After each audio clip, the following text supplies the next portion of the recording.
Congratulations on your new cold tub. I'm Sean. Today I'm going to show you how to install your pH probe, which will assist you with water chemistry. First, you're going to want to locate the panel of pH probe. That's the panel that you're going to want to remove. After removing that panel,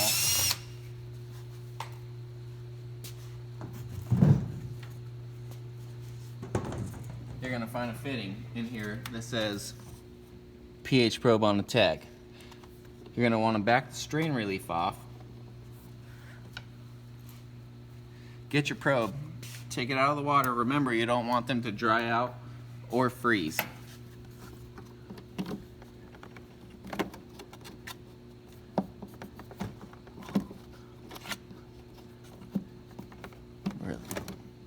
Insert the probe, tighten the strain relief.